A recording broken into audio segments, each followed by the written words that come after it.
We're following breaking news. The Los Angeles mayor's office and the California governor's office both confirm actor and director Rob Reiner and his wife Michelle have died in a, quote, tragic event. It was a quiet afternoon in the Brentwood neighborhood of Los Angeles, a place where the sun often sets gently over the tidy streets and the hum of life usually flows calmly.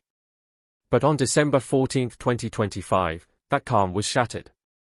At approximately 3:30 p.m., an emergency call came into the Los Angeles Fire Department. Neighbors whispered of an unusual urgency, a sense that something had gone terribly wrong inside the home of a well-known filmmaker and his wife. When first responders arrived, they were met not with the ordinary needs of a medical emergency, but with a scene that would stay in their minds forever. Inside the sprawling residence, 2 lives had been lost under circumstances that immediately suggested more than mere misfortune. The house, usually full of laughter and family warmth, had become the center of a mystery that would grip the city. The couple, celebrated for decades for their contributions to cinema and the arts, had been found in their living area, silent and still, leaving behind questions that no one could answer at that moment. The initial shock was compounded by the very location of the tragedy. This was not a random alley or a distant hotel, it was their own home, a place of safety, security, and private memories. The sense of violation that hung in the air was almost tangible, and the first responders, despite their years of experience, felt the weight of what had happened. Each room they walked through carried echoes of ordinary life, photographs on the walls, books neatly arranged on shelves, and personal belongings scattered in the way that everyday life leaves behind. Yet, in the midst of this normalcy, the evidence of a sudden and violent end was undeniable. The injuries observed were severe, sharp, and unexplainable by accident. First responders immediately recognized that this was a case for homicide detectives, and within hours, the scene was taken over by specialists trained to investigate the most complex and serious incidents in the city. Yellow tape lined the perimeter, flashing police lights reflected off the windows, and neighbors gathered at a respectful distance, their faces a mix of shock and disbelief. Word spread quickly, and the media arrived shortly thereafter, capturing live images of the quiet street transformed into a hub of activity and uncertainty. Cameras focused on every movement, as reporters described the arrival of additional law enforcement and forensic teams, the meticulous process of photographing and cataloging evidence, and the slow, careful unraveling of what had occurred behind closed doors. Inside the house, investigators began to piece together the timeline of the final hours. Early indications suggested that the event was deliberate, with multiple injuries consistent with a targeted attack. Nothing in the immediate area suggested a struggle with an outsider, no forced entry, no missing valuables, and no signs of an uninvited presence.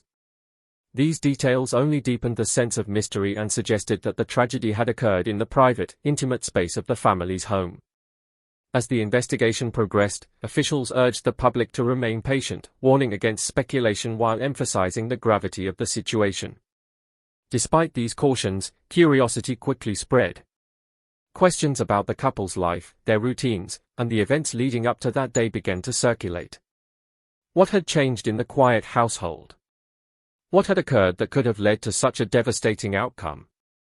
Neighbors began to reflect on subtle disturbances in the days prior. Some mentioned hearing raised voices or prolonged arguments, more than ordinary disagreements, filled with tension that now, in hindsight, seemed ominous. Others recalled seeing moments of distress, brief glimpses of worry or discomfort, that had gone unnoticed at the time but now seemed like warnings of what was to come. The investigators, meanwhile, were working methodically. Every piece of evidence, from fingerprints to trace materials, was carefully documented. Forensic technicians focused on understanding the injuries, the sequence of events, and the possible timeline of the final moments. Each room was examined, every surface photographed, and the meticulous work of reconstructing what had happened began in earnest. Even with these efforts, much remained unknown. The emotional weight of the scene was not lost on the professionals. A place that had once held laughter, family dinners, and quiet evenings had now become a somber reminder of life's fragility. As night fell over Brentwood, the home stood silent once more, surrounded by police tape and guarded by officers who understood the importance of protecting the integrity of the investigation. Inside, the memories of ordinary life lingered, a stark contrast to the mystery that had overtaken the house. The public, glued to news reports and updates, could only imagine the moments leading up to the tragedy.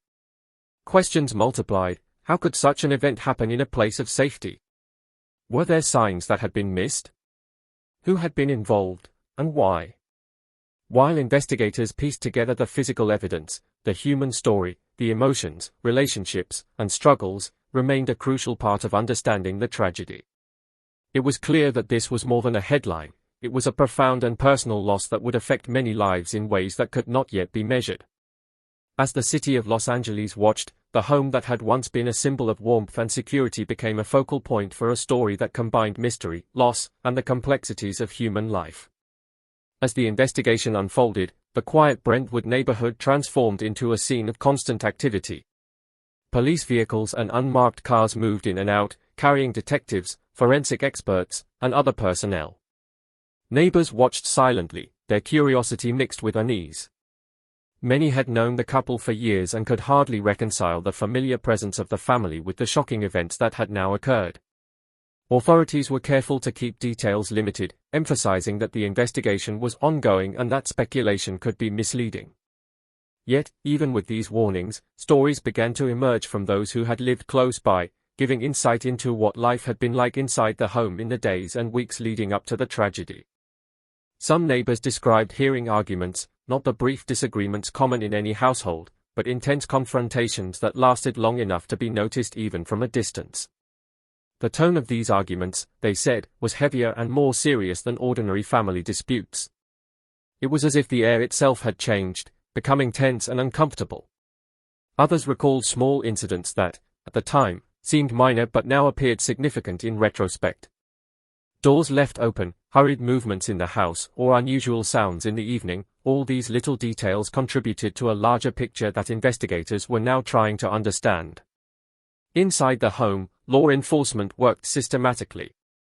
Forensic technicians examined every surface for trace evidence, photographs were taken from multiple angles, and patterns of injury were carefully documented. Investigators noted that both victims had suffered injuries that were deliberate in nature. Multiple sources described the wounds as serious and sharp, inconsistent with accidents, yet they avoided making direct conclusions about motives or suspects at this early stage. The absence of forced entry suggested that the perpetrator may have been someone familiar to the household or someone who had access to the home without attracting attention. Police emphasized that, in situations like this, assumptions could be dangerous, so they proceeded cautiously, gathering facts before making any public statements. Meanwhile, the media reported on the tragedy with urgency, broadcasting live images of the scene and interviewing neighbors. The camera crews showed yellow tape lining the street, police vehicles blocking access, and families in the area looking on in disbelief. The public followed each update, eager for information yet aware of the uncertainty surrounding the events. Amid all this, attention naturally turned toward the Reiner family and their personal history. Over the years, the family had faced challenges and struggles, including periods of tension with adult children and long-standing personal difficulties. Interviews and past reports revealed that Rob and Michelle Reiner had worked to maintain a supportive home despite these challenges. However, every family, no matter how loving, can experience moments of conflict, and investigators considered this context carefully as part of their work. One aspect that drew attention was the couple's adult son. While authorities made clear that no conclusions had been drawn, the history of family difficulties and past struggles naturally became part of the discussion. Public curiosity surged, and news outlets recounted past interviews and statements made by family members over the years. These details were presented cautiously, always noting that they were background information and not evidence of involvement in the recent events. As investigators continued to gather evidence, the focus remained on the physical scene and the facts of the case. Every object, from furniture arrangement to fingerprints and trace materials, was documented.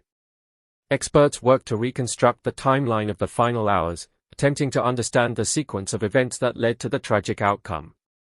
Their work required patience, attention to detail, and careful analysis, as even small clues could provide significant insight. While the public speculated, police urged restraint. They reminded everyone that appearances can be misleading and that the truth can often be very different from initial impressions. They stressed the importance of evidence-based conclusions rather than assumptions or rumors. Neighbors, meanwhile, continued to share their experiences, adding texture to the story without claiming certainty. Many spoke of the couple's kindness and the usual calm of the neighborhood, emphasizing how out of place the tragedy felt in such a peaceful area. Others shared memories of social gatherings, family celebrations, and moments that revealed the couple's warmth and generosity, highlighting the contrast between their normal life and the sudden violence that had taken place. In the midst of the investigation, forensic teams worked long hours. They examined injury patterns, environmental clues, and every detail that could shed light on what happened. Experts in criminology offered insights into possible scenarios, always stressing that without concrete evidence, no definitive conclusions could be drawn. The investigation also explored the emotional and psychological dimensions of the case.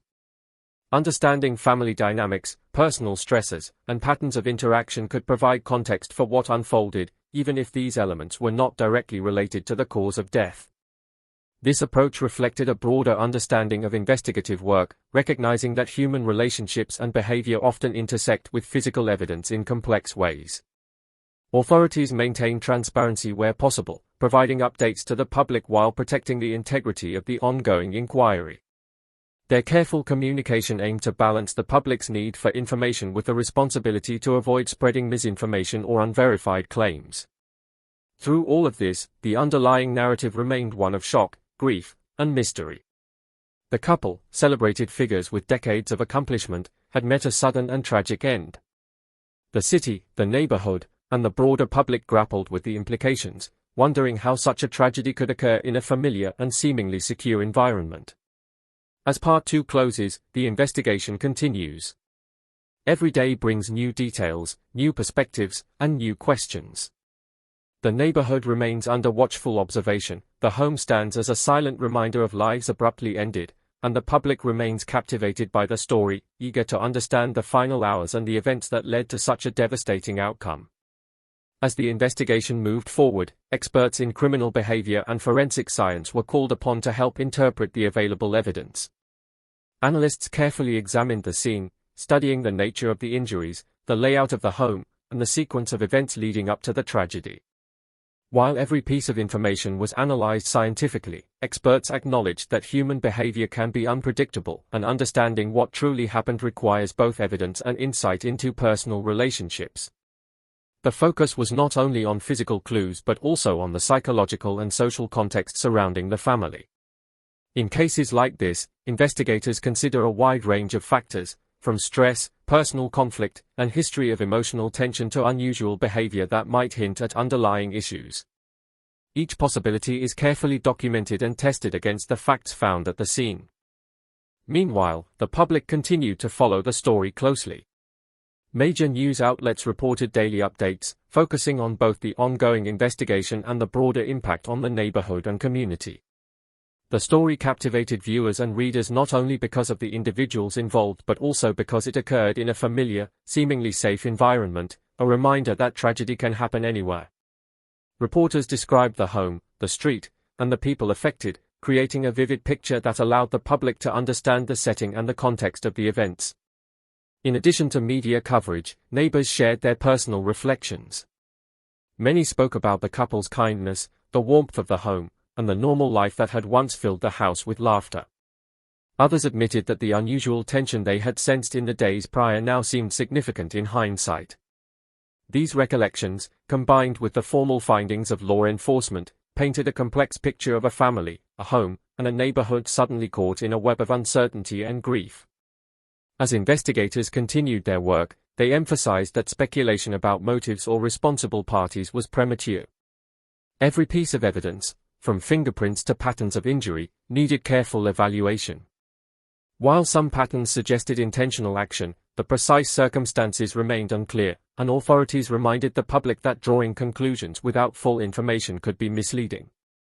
Experts weighing in on the case highlighted the importance of context. They explained that understanding family